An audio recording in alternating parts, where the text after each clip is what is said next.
get a chance to fight for 3 world titles, 25 years of age. He's had a loss against Joe Joyce. He's come back. He's got himself off the canvas in the last one. It was a flash knockdown. He had a slight injury, and he overcame it. And I just feel like, you know, the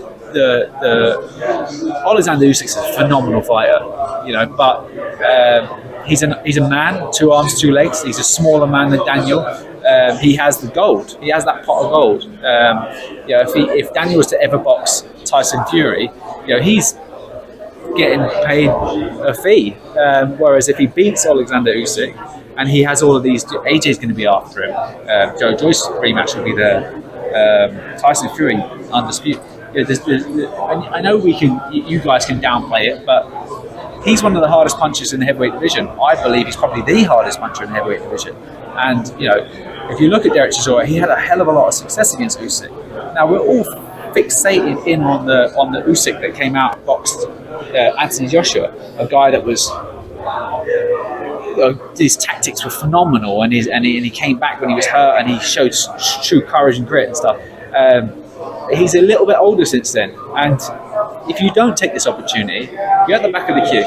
You're on the rotation, and you know, he has to take this. It's a complete no-brainer. What did you make of AJ's performance? There's been a lot of, you know, people had a lot of opinions on it. What did you make of it? I think he was hesitant. I think he was on BBC Radio 5 Live last night. I think he was hesitant. I think he looks like he should have been putting the left hook on the end of combinations, and that was a shot. When he did do that, he got knocked out by Andy Ruiz, and I think, yeah, with those smaller guys, that Jermaine Franklin's never been seen to be hurt. Got hurt a little bit by Dylan White. He also got hurt with a body shot by AJ, but he needed a chink, and he didn't find one. And I feel like if he'd have believed in himself a little bit more, then he would have found it. Do you agree with people like Cole Froch, who says that AJ hasn't been the same since the first Ruiz loss in terms of taking risks and things like that? I don't think he's been the same since the Klitschko fight. I don't think he's been as fearless. But even with that fight, he still got up off the canvas and knocked him out. Whereas with Ruiz, he got up and he stayed hit. Yeah, the shots that he had an effect on beforehand, he wasn't able to have an effect on. Ruiz was younger, fresher.